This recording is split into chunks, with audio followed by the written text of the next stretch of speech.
is all this. All right.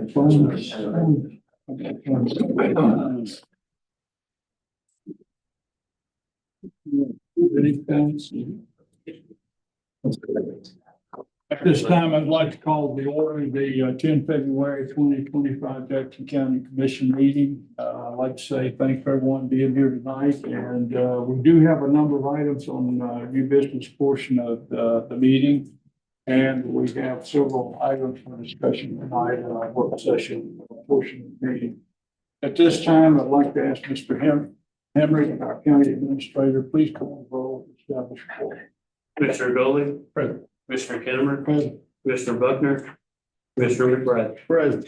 We do have a quorum. Thank you very much. And if everyone would please stand, I'd like to ask before our county attorney to offer our invocation. Commissioner McBride, to lead our pledge of allegiance.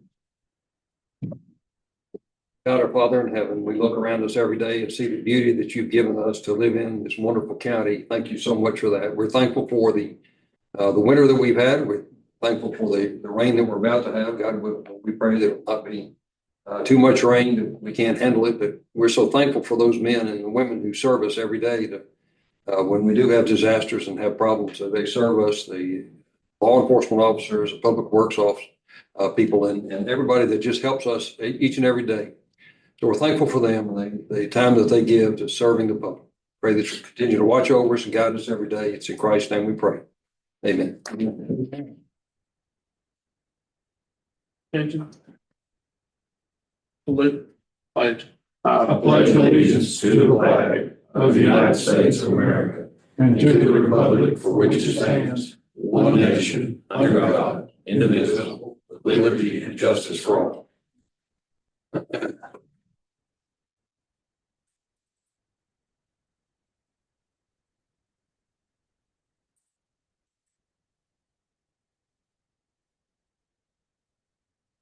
Your packet, you have the agenda for tonight's meeting. I'll give you a minute to look over that.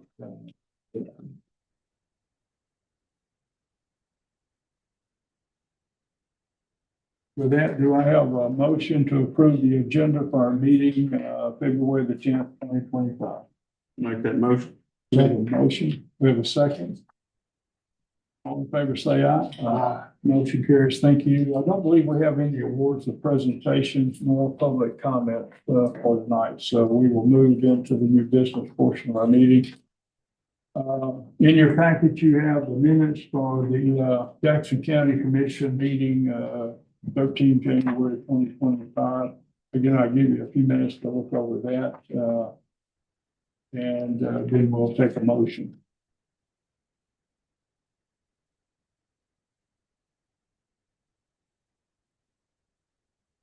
In addition to the 13th January meeting, there's also minutes of our January the 21st special work session.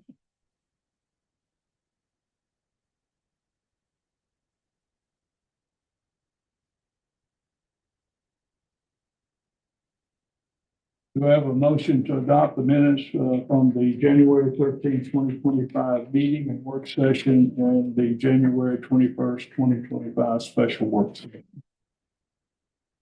Make that motion. Have a motion, have a second? No, second. Have a second, any questions? If none, all in favor say aye. Motion carries. Thank you.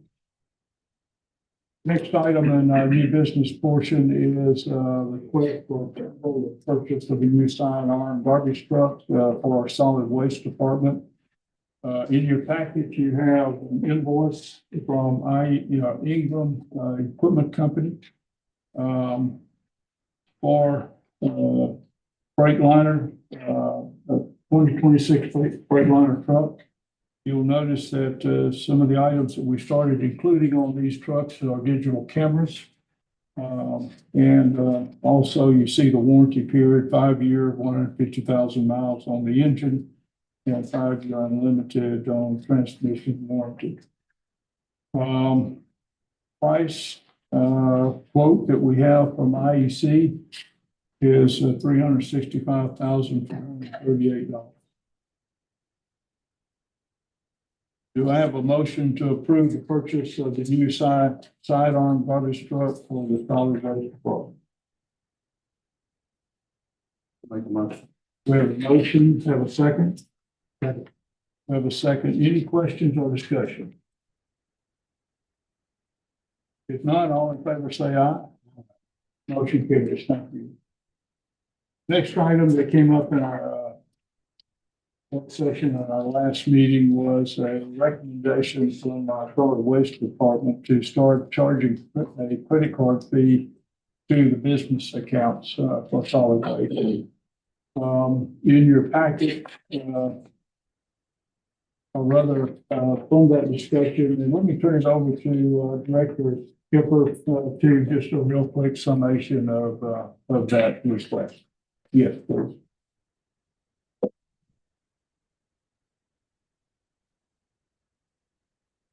Chairman, like I talked about last meeting, we lost, it was over $33,000 we lost last year for 2024 credit card fees. So what I'm asking is we implement the 3% to just our commercial for right now. This hopefully will take a cut into that where we're not losing as much. You know, our commercial, the credit card rate is a lot more. So you got to roll off. That might be $500 that month versus a 1/4 is $49 a month. So I think a bigger part of our credit card fees is coming from the commercial side. I believe this will help out. Okay. Any questions before? Have you estimated what kind of savings that might be? We really don't know. I mean, it's just, you know, last year we lost 33,000. We're only going to lose more because more and more people are using credit cards. Okay. Have you done an accounting analysis to break it down on commercial versus residential on what percentages and know the true number of each? I've got a number on what we brought in, but we don't have a true number of what was paid versus ACH or credit cards. Okay. So this only applies to the commercial accounts and not to the residential. Yes, sir. Okay. Okay, with that, do I have a motion to approve credit card fees for the business accounts, but for our solid waste department?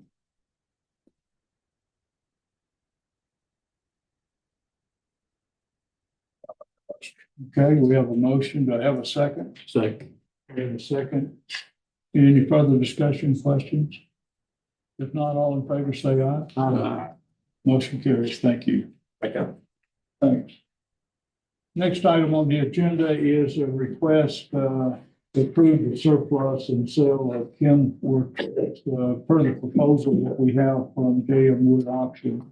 And this is for our Public Works department. You have in your packet the request from JM Wood. The auction dates are scheduled for March 18th and through 21st of this year, and June the 10th through 12th this year. If you look in the back, you see the number of the trucks that are considered for auction. And we did have a discussion at our last work session regarding this request. Also, you see the estimated minimum or guaranteed amount for each of the trucks. That's also in Exhibit A of the proposal. With that, do I have a motion to approve the surplus and sale of Kenworth trucks per the proposal from JM Wood Auction for Public Works Department? Get that motion. We have a motion. We have a second. I'll second. We have a second. Any questions? If not, all in favor, say aye. Aye. Motion carries. Last year, if you remember, we had a Director Skipper was able to get a grant from ADM for removal of unauthorized dump trucks. They are reviewing that grant for us this year. We have received the grant request as a contract, and this contract is between Jackson County Commission and the Alabama Department of Environmental Management. And it is for the cleanup of a dump site on County Road 520. It lays out a scope of services. It defines our responsibilities. It also defines the responsibilities of ADM. If you go to the last couple of pages, you see the scope of services agreement that is a part of that. And it lays out the fees as well for this service. In summary, it is Jackson County Commission's responsibility for the cleanup and for the accounting of all of the services and provision of all the equipment for the cleanup. And then to provide updates to ADM, and ADM is responsible for paying for the use of the equipment and our labor and the for the cleanup at the site. So with that, do I have a motion to approve and sign the contract for the removal and disposal of a large unauthorized dump site on County Road 520 with ADM for the solid waste department? Motion. We have a motion, have a second? Yeah, second. We have a second, all in favor, say aye. Aye. Motion carries, thank you. Last item is we talked in our last work session as we moved to renovate the Jackson County building that is at 205 Liberty Lane, and that's where we're going to move a lot of our administrative services for the county into that building. We expect that building by schedule to be ready for move-in at least by the scheduled contractor in the July timeframe. One of the items we need to take care of is naming that building. We have talked with our lawyers at ACCA and Invest in Alabama Counties that has helped us with this process. Based upon their recommendation, or their recommendation is that we name the building the Jackson County Courthouse Annex. And a principal reason is that by state law, we can control not allowing weapons to enter a courthouse or a courthouse annex. So with that, do I have a motion to approve the name of the Jackson County building at 205 Liberty Lane, Scottsboro, Alabama, as the Jackson County Courthouse Annex? I make that motion. We have a motion, have a second? Second. We have a second. All in favor, say aye. Aye. Motion carries. Thank you. That's the last item in our new business portion of the meeting. We'll now move into the work session. We have several items under the commission area. Excuse me. First item is in our special work session. There was a discussion about the request of a number of organizations for funding support.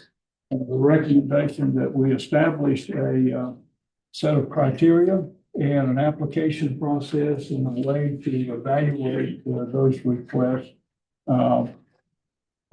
before we award funds.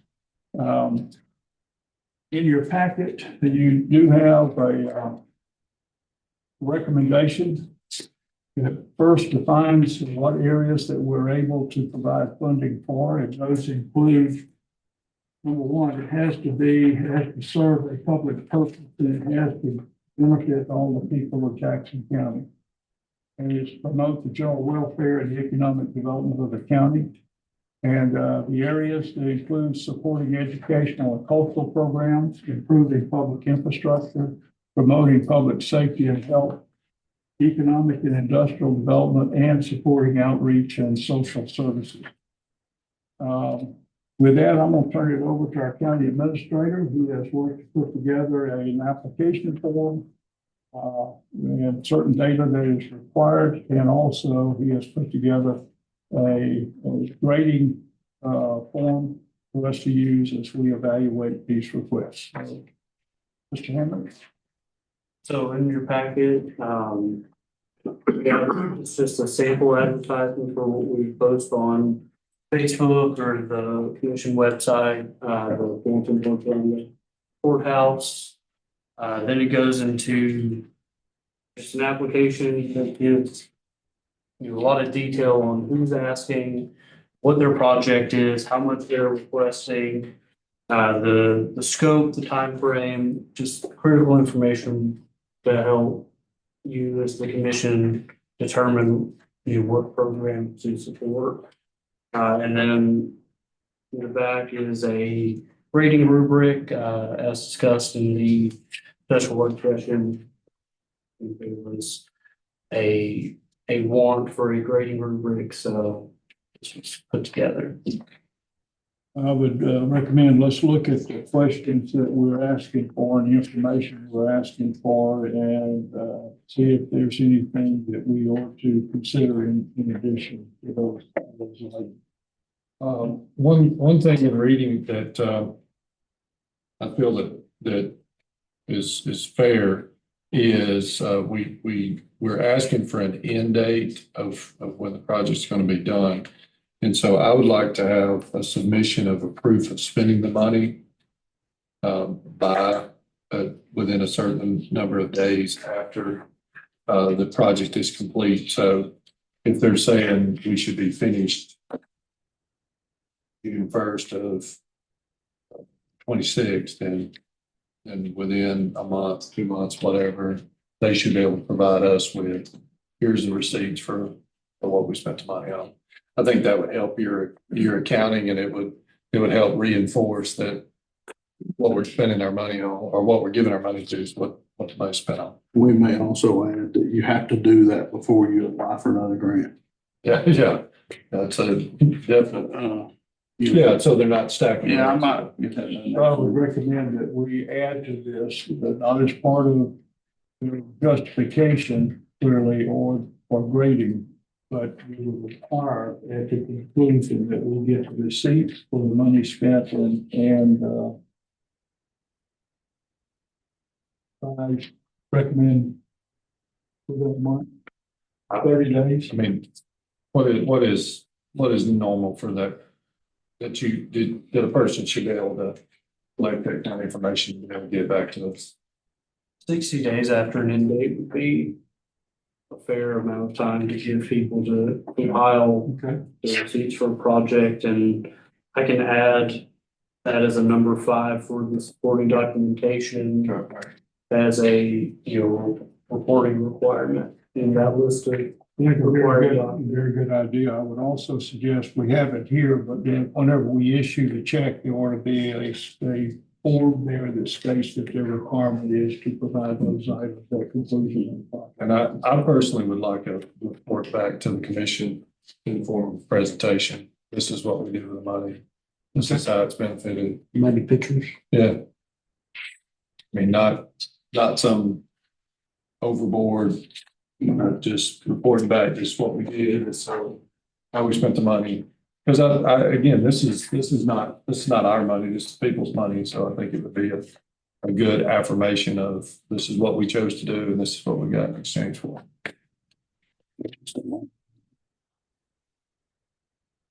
And John, I'm gonna ask just for clarification, so that for the record here is this goes out to everybody. That to qualify for these funds, given that they are county funds, that this has to be a project or a request that serves throughout Jackson County, the general public of Jackson County. You are correct. It needs to have an impact and serve for the benefit of the entire state. Everybody can benefit from it, whether they do or not, but it's available for everybody. Okay. Real quick, just for the record, some of the questions that we asked to be provided is describe the specific project or initiative for which the funds are required, provide project or initiative goals that requested funds will support, and provide a plan description with milestones to achieve the project and the initiative goals. And as Commissioner Buckman said, we do request or require a start date and an end date when the project will be completed. And we will have those other items. Any other questions? One of the items we need to think about is in the previous discussion, we talked about establishing a budget line with a specific set of funds that we would allocate each year to support these projects.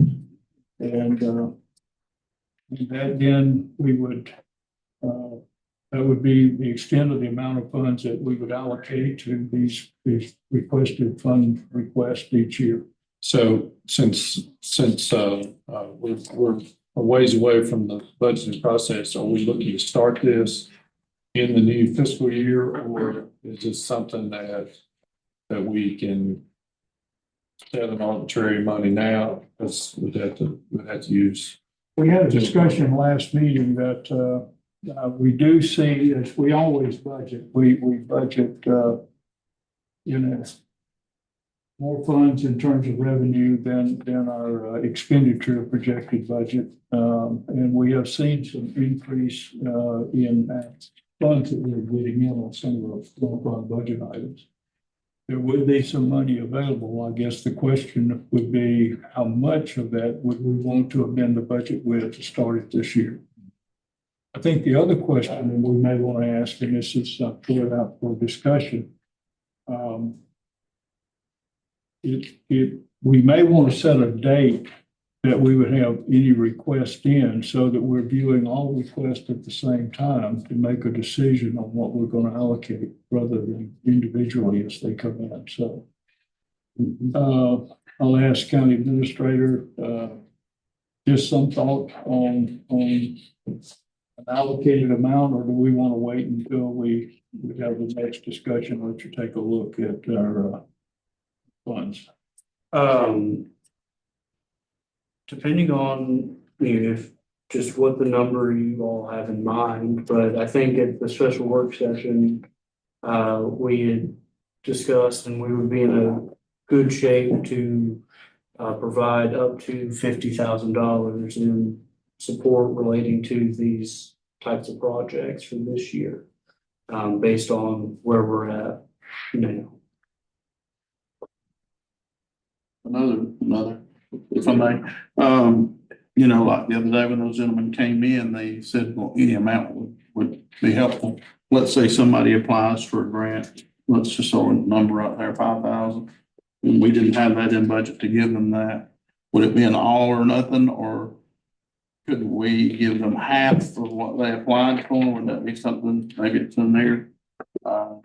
We'd be able to give them a portion of, because they wouldn't be able to complete, but they would be able to complete a portion. But I don't see anywhere in here that says how much we're actually gonna give them. We haven't determined it yet, but I'm just Well, there's saying. an amount requested, so if we put like a range of, Right, that's what I'm getting at, yeah. yeah, We may not have 5 to give, but we could give them maybe 2, rather than just throwing their application out. I think I would propose that is a determination of the commission. If we can't fund it all, but we can fund portion, we make that decision. My fault. Case by case. The problem with that could be that if they ask for 5 and you agree to provide 3 and they don't get the other 2 and then they don't spend it, then you've given money that has not been used for public purposes. and we're defeating Not a the finished project. Yeah. So something needs to be in there that I think put in the form that says that they have to spend it within certain days or something, so that you would be assured that the project was completed, even if we didn't fund the entire parcel.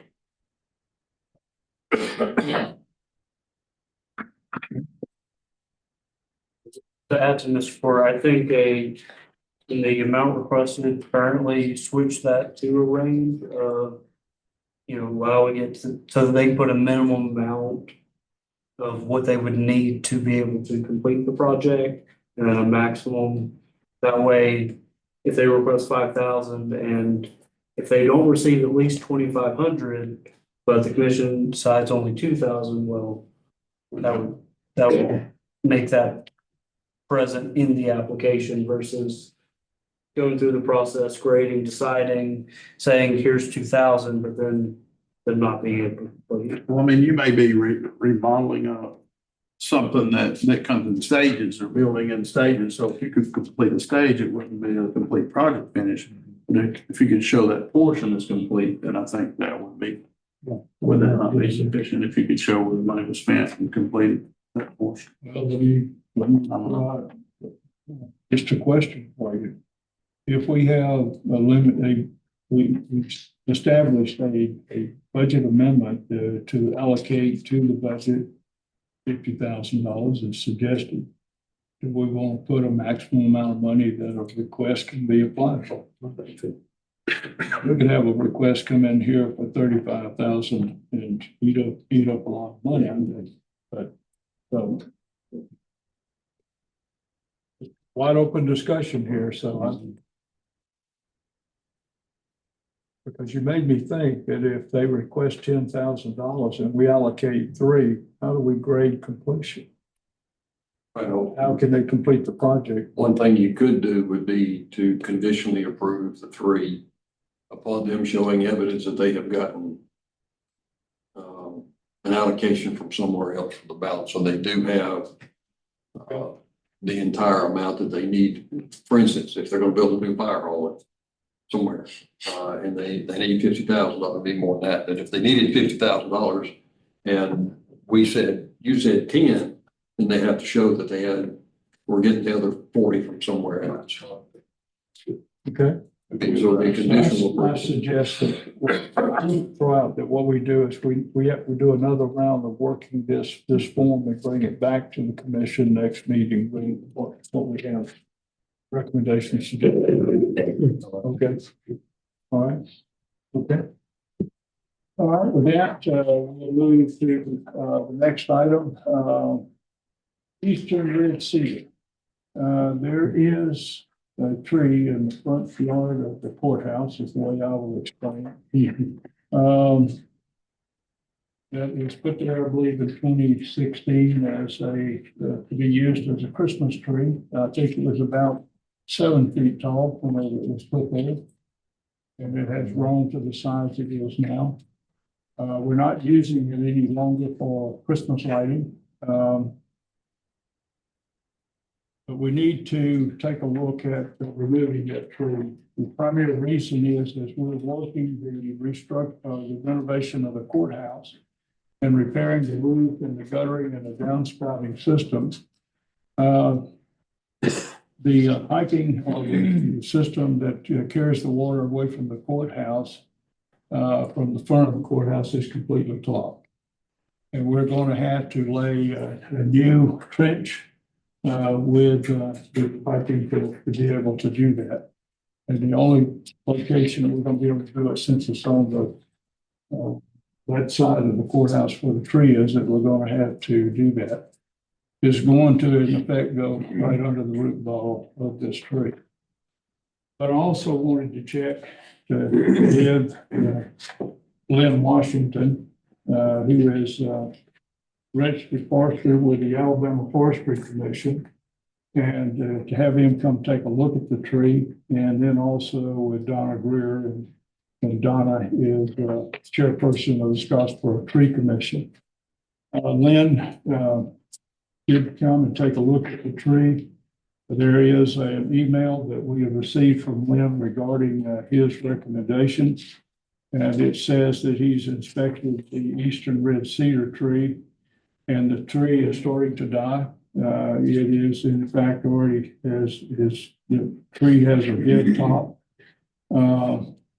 The tree is in poor health, and that is made so by a number of things: the soil compaction, poor placement, insect damage, and practical issue with running a water line in the courthouse yard would be damaging to the tree. And he says he has no qualms in recommending the removal of the tree. It really isn't aesthetically pleasing nor an asset to the courthouse yard. Also noted that this tree is not native to Jackson County or North Alabama, and it is not a commemorative tree. The county extension office took a look at it. They're concerned with it dying is that at some point, with heavy winds, it could be blown over and could create damage to the gazebo at the front of the courthouse. Ms. Greer has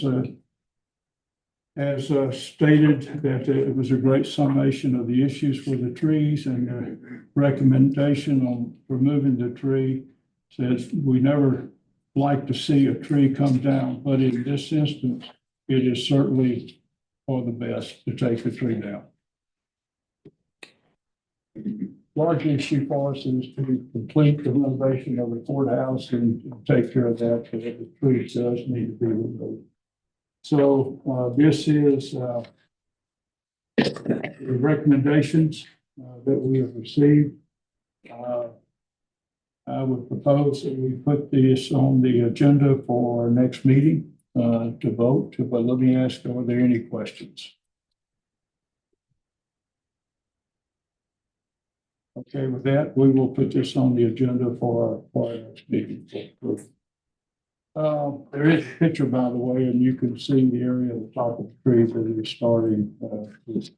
I do have a question. Is this tree in a spot where we could safely take it down, or we don't have to have somebody come in and remove it? I think we will have the contractor that's working on the courthouse remove the tree. So they can just section off safely and Yeah, take it out. Okay.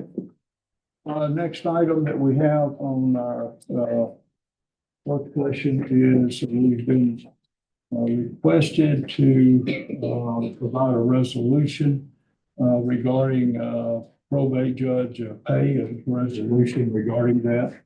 The resolution is in your packet. That resolution reads,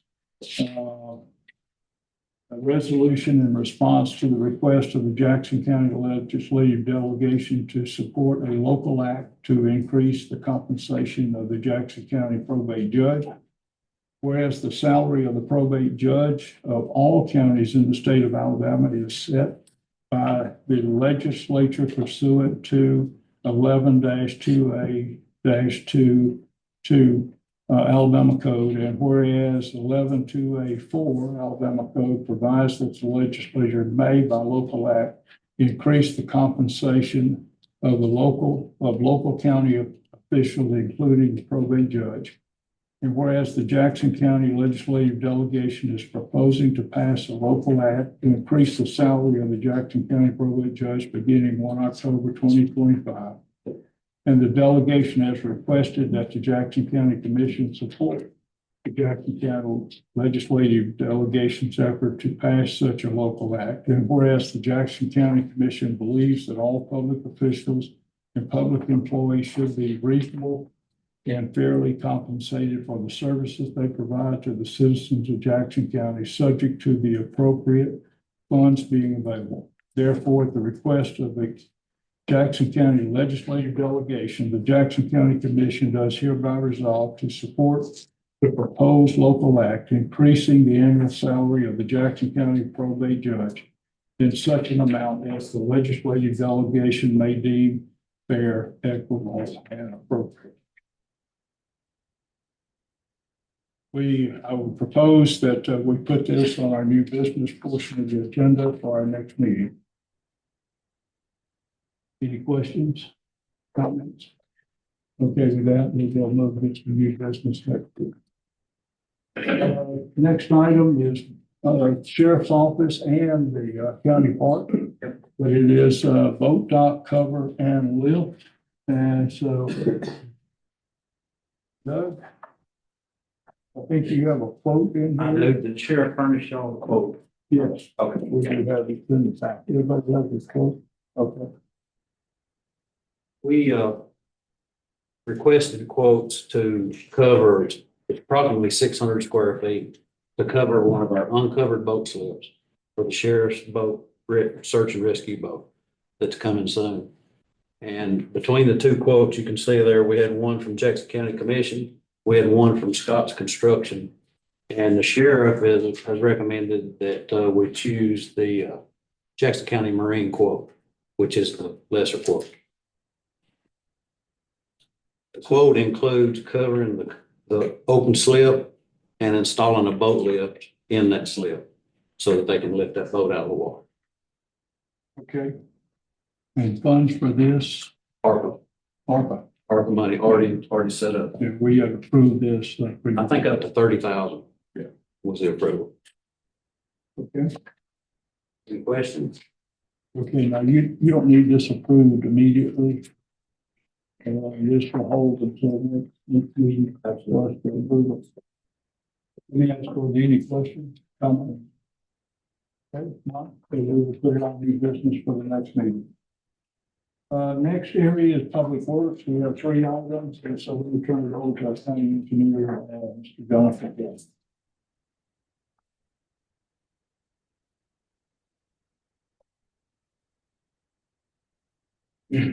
Thank you, Chairman, Commissioners. Starting with the Forestry Commission grant. You all have documents that looks like this. I'll be looking from. I brought a few extras.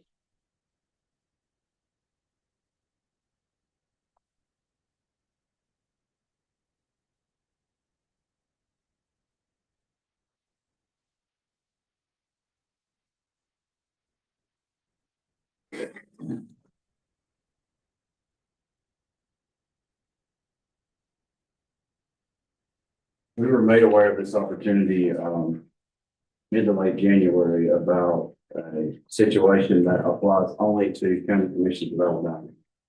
And as it's titled, the Logging Efficiency Grant establishes a grant fund for rural routes within the counties that are impeded by structures that affect load carrying capacity by either school buses or commerce.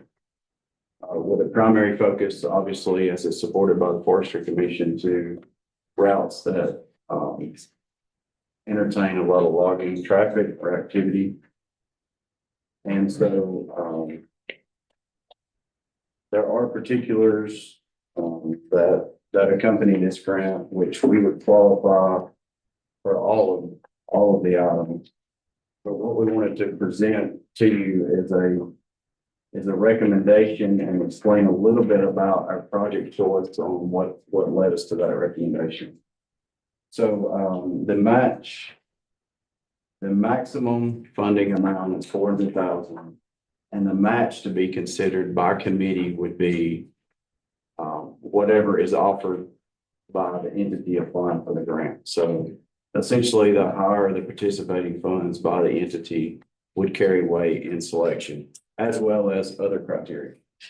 So in looking at our top 5 rehab and replace list, this is something that you guys have probably seen. It's not included in your information, but it's essentially a working list that we utilize in funding discussions and future funding opportunities as it related to replacing structures within the county.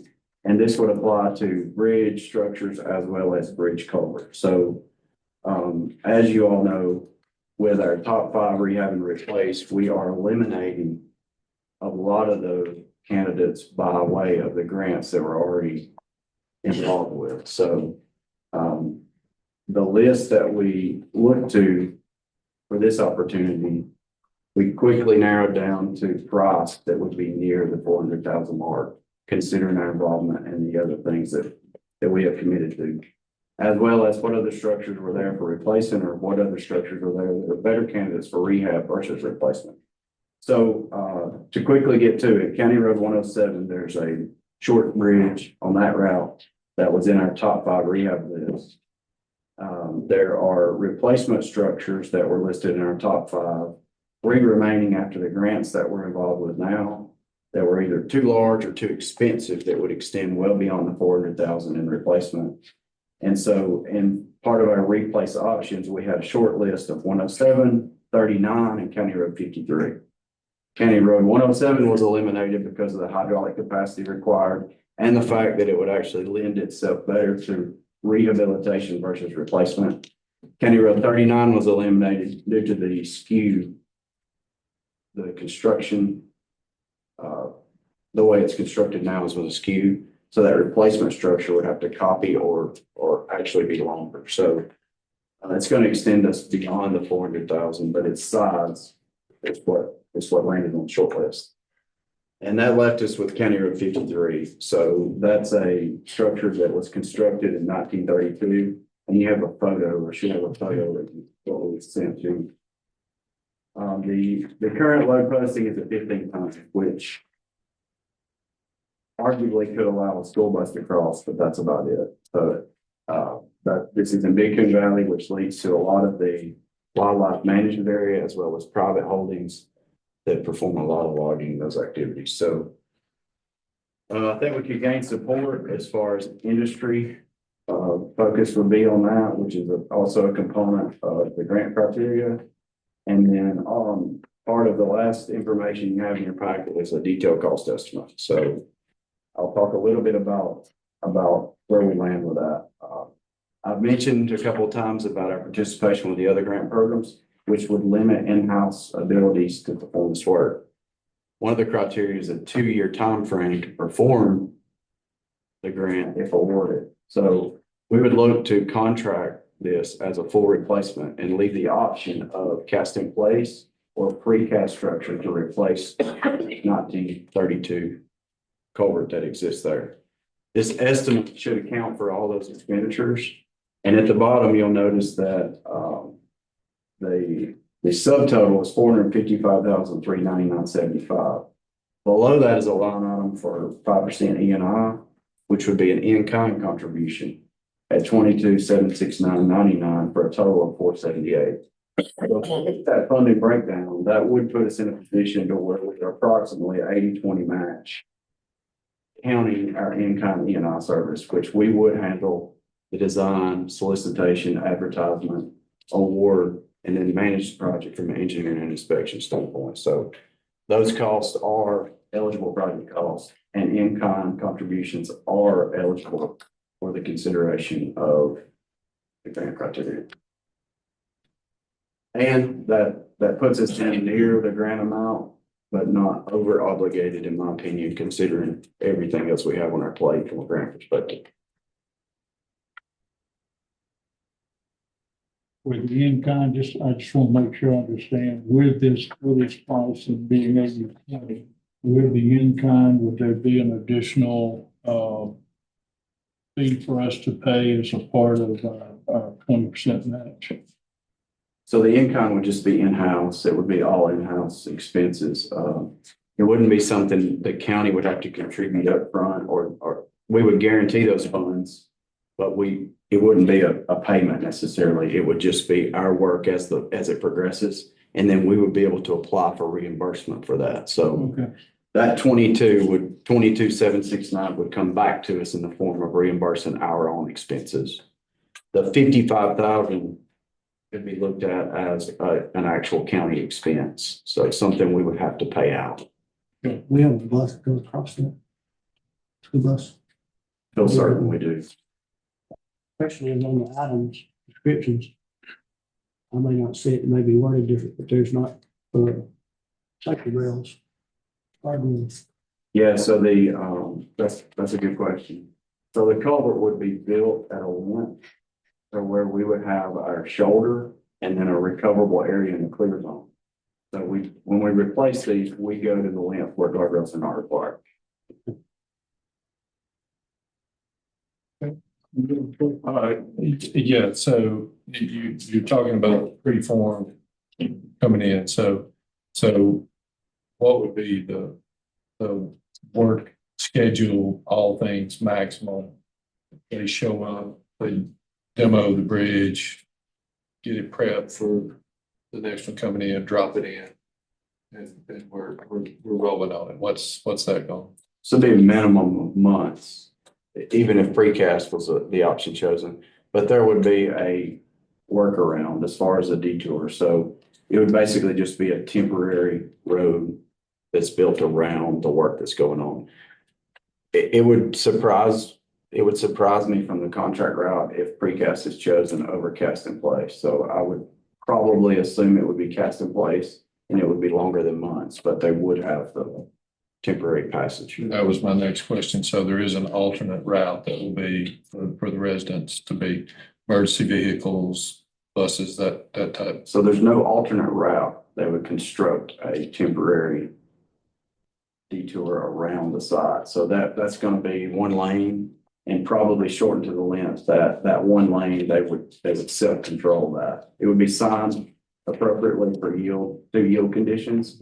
And they would negotiate that construction site. And it's low ADT. That's fairly Yeah. standard practice. But, I mean, back to, are we gonna need to time this up in the summer so that the buses aren't running on it? Or is this something that a bus will be able to run singular lane? Yes, sir. It would be constructed where buses can traverse that. I know the temporary is what I'm talking. Temporary, yeah. Temporary would be bridges across, Yeah, oftentimes it's actually piped and then filled. So it's constructed like a roadway just over pipe. All right, so the funding for this is coming out of our bridge. Or is all of it in kind? Just partial would be income. We would have to identify, one of the criteria is a resolution, committing the funds and identifying the funding source. So that is something that would have to be decided. like a little bit options. Thank you for going through these processes. Any other questions? All right, next item, I'd like to have a discussion of as we head into this year, our paving season this year, getting started. That's a priority on strip paving, county roads. And part of the question is also like for you to discuss what you need. And I think one of those items is our rock spreader has some problems, and we're having a tough time finding replacement parts and the ability to repair it due to the age of that. And any options on how to replace that. So again, Jonathan, I'll turn it over to you for discussion. Thank you. Just as an update, so we're very slow off the ground, obviously, on the strip paving. I take responsibility for that, but as of October, the chip spreader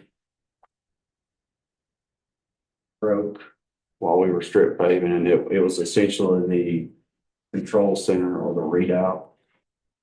So for that piece of equipment, that is the main functionality. So we've gone through several iterations of repair, first being the dealer for the replacement part, which we were informed that it was the part was obsolete and had been since 2012. So then we've had luck with local electronic repair. So we tried that option with a local source. They were unable to repair, and then there is a company, Radwell International, that reconstructs old computer readouts. So they did not have a replacement part on the shelf to trade out. So you can send that for repair, and we did that. That item was returned to us that it was not repairable. So our last effort was back with the parent company of the piece of equipment, with their engineering for a retrofit. So something that we could potentially retrofit our unit with either a newer or older control system. So that's looking pretty dim in probability, but that is the latest on what we know about it. We do know the part is obsolete and there's not a replacement, and we can't locate a replacement part for that. So just from research, the type of equipment we have is at least still being sold. So as far as traded, with equipment trader and things similar to that. So there are pieces similar still in operation, but it is an old piece. So it's a 1993 model piece of equipment. And this part, at least we know, is obsolete.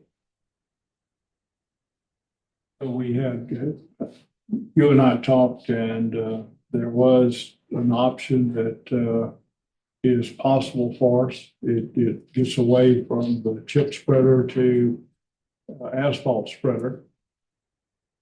I know you don't have quotes on that yet, but can you talk about the feasibility of using an asphalt spreader as part of the program for strip paving? Sure. So it like you may guess, a lot of the next questions lead to, well, you know, what's the replacement cost of another chip spreader and other options. So when we look at the cost of a fully automated or four-wheel drive chip spreader, it's likely comparable to an asphalt paving machine cost. So if we look at those comparatively, then we're talking about hot mix asphalt versus a chip seal application, which would apply for patches. It would apply for local roads, but it could also apply to major minor collectors as far as patching. It just brings about a lot of other options in the patching realm, as well as mainline options. Maybe, you know, we could grow into that. So I think new, we're talking probably comparable costs, either direction we'd like, you know, consider on those. But an asphalt paving machine, in my opinion, would give a lot more options. How much on? I would estimate roughly 500 in the 500,000 range. The cost of the work would go up. So the cost of materials could potentially go up. Raw materials, overall cost would come down to equipment, material, and labor. So it really kind of depends on the view on that. So collectively, with all of those components, I'd say it's comparable.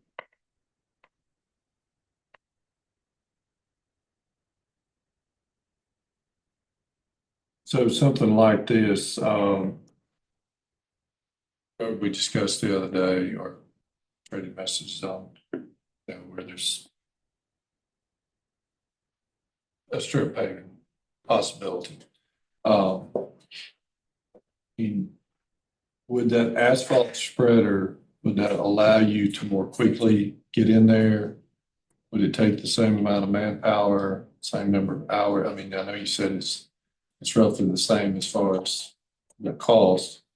But does that increase efficiency in that way? So just for information, if we have a section of a good road that's bad, and it's bad to the point that it's deteriorated to where if we chip seal over that, it's not going to cover. You're going to fill the existing pavement through that final layer.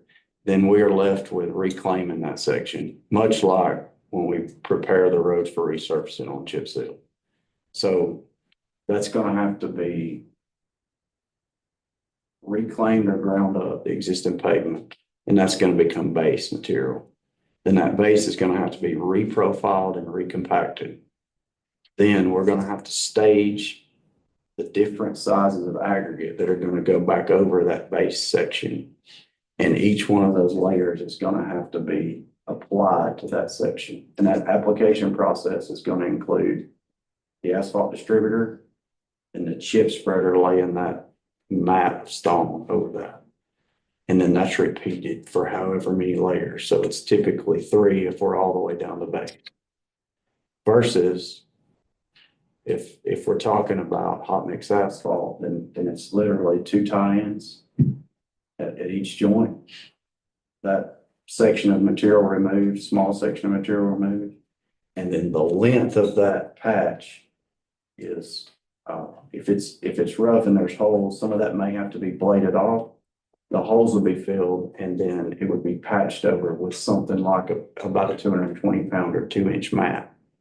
So in answer to your question, yes, it would be a lot faster making the repair. So if you take those layers and processes, it's essentially driving to a plant, picking up hot mix, working your joints, and laying a patch over those. So that can mean more work done in a year's time. Possible, It could equate to that. depending on the weather. Yes, sir.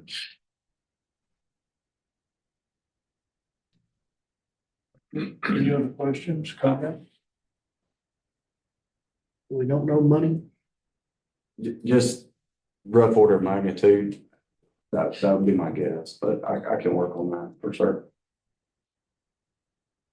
Do you have the manpower with the equipment to be able to strip that? It's gonna be essentially the same number of people that it would take to do the other. So that prep work of a 5-man crew, when it comes paving time, that's probably 10 folks to pave. So the five folks could prep it, but it's gonna be probably 10 people to take. But that's really not all that different from chip seal. And I'm gonna state, I'm of the opinion that strip paving will provide a significant ability for us to improve roads in the county. I believe there are a lot of roads out there that have a number of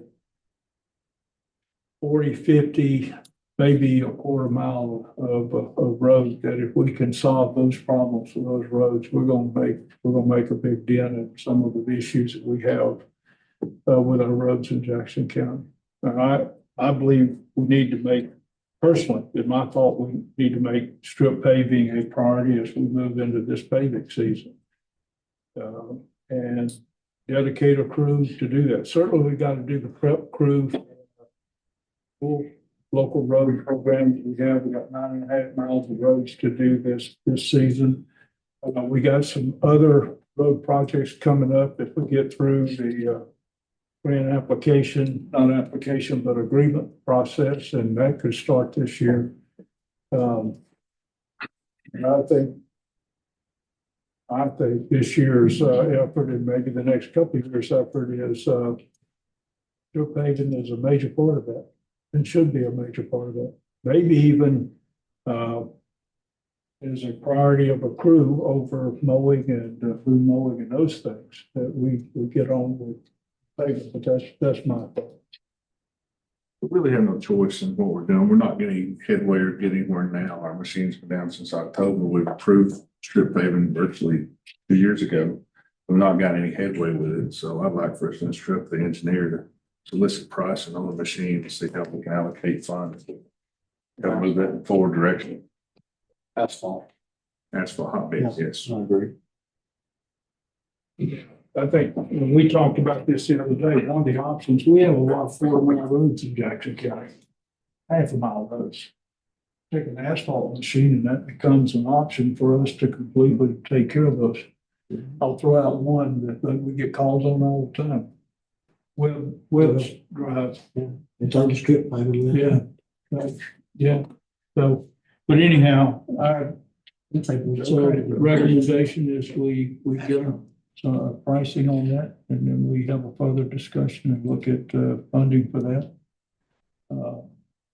That's not going, I don't think that's going to come out of your budget. We're going to have to look at our general fund cash balance, see availability fund for that, and take a look. And so we'll need to take a look at that. You and I'll take a look at that, see available funds for it.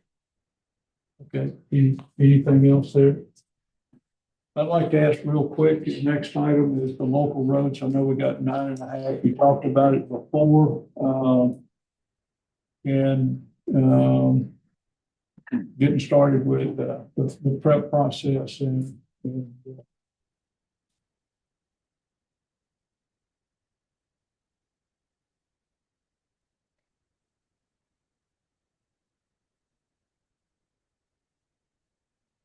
I don't have copies of this, but this was handed out previously, and just as an update, we did receive the planer attachment that came today. So you can look for us to get started on this list soon.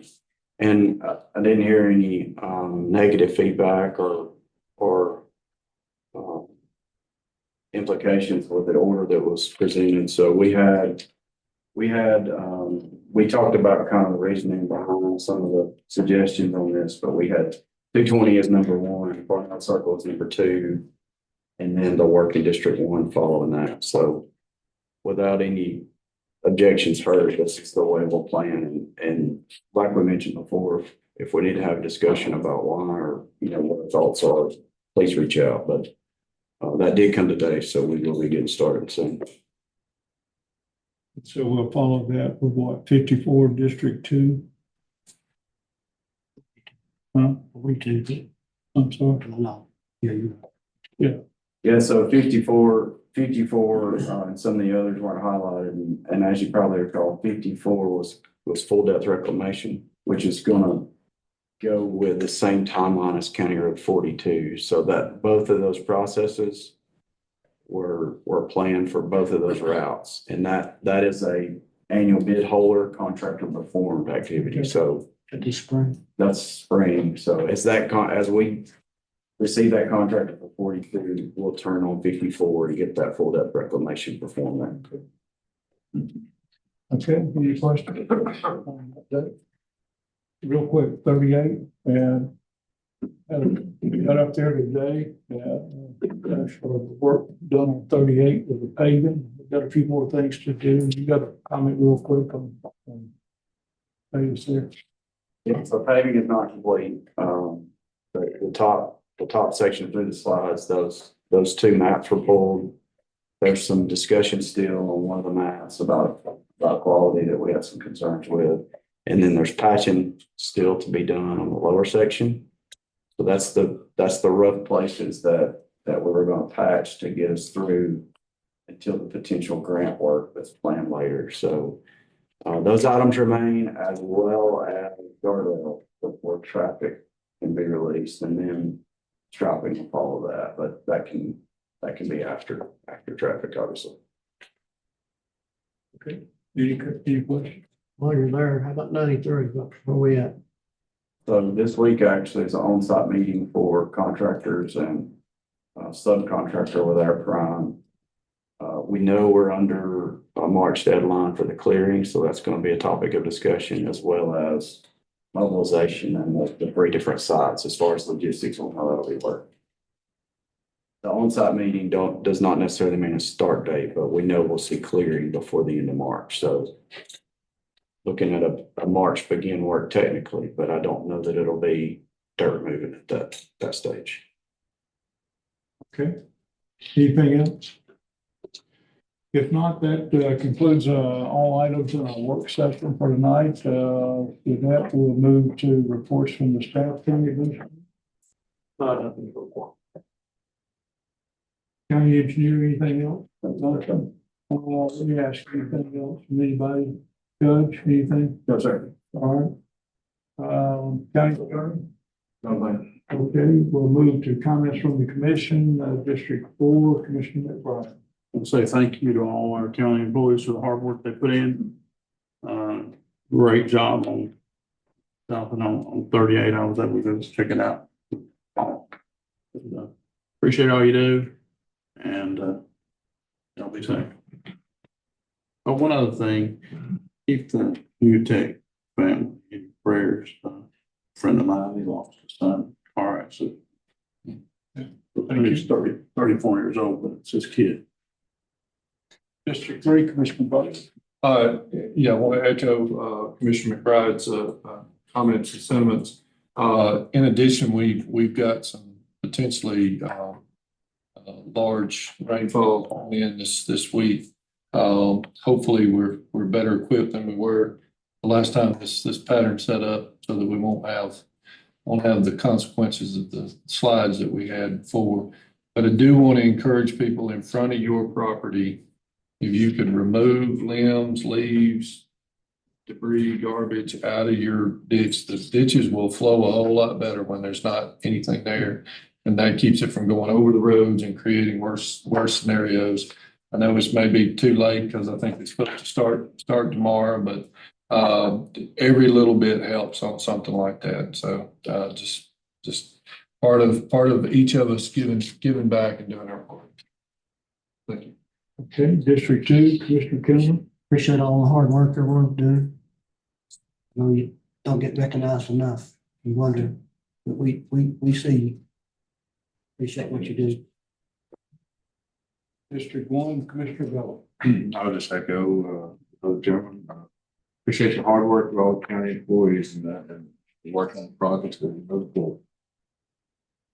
Again, thanks to all our county employees and really appreciate their dedication to the citizens of the county. A couple of things I just want to remind, we have put out in our newspapers and on radio that we have a number of board openings that we're going to need to fill over the next couple of months. In fact, there are 9 openings that we will be filling over 3 periods. I'm going to cover those real quick just for everybody. Number one area is the Cumberland Mountain Water and Fire Protection Authority, and there are 3 upcoming expired terms. And so we've requested that we receive a request for consideration by the 18th of February. We'll be making appointments the last meeting of February. Number 2 area is the Jackson County Healthcare Authority Board. We have 2 openings for unexpired terms, and we have requested that we get applications or a request for consideration by by February the 28th. And lastly, 4 other area of boards that we need to fill positions on: the Alabama Mountain Rivers and Valley Resource Conservation and Development Council Board. We have 1 opening. The Water Authority Board, we have 1 opening. Marshall Jackson Mental Health Board, we have 1 opening, and the Gab Jackson Water Authority Board, we have 1 opening. And we're requesting letters of consideration for those boards by the 14th of March. Very important boards, and it's opportunity for our citizens, residents to serve on these boards, and they're very important boards to the work that goes on in the county. So thanks. For us, County Advocacy Day, 8th of April, I have signed us all up so you could make that, but it's also the first day of the Montgomery Drive-In. And I thought we could, since we're going to be there, we could probably take care of both of those at the same time. Our next meeting date is February the 24th. We'll be here in this boardroom. And with that, we need to move into executive session. We have some discussion on negotiation that we need to discuss. And so with that, do I have a motion to move into executive session? Motion. We have a motion. Have a second? Second. We have a second. All in favor, say aye. Aye. Motion carried. So with that,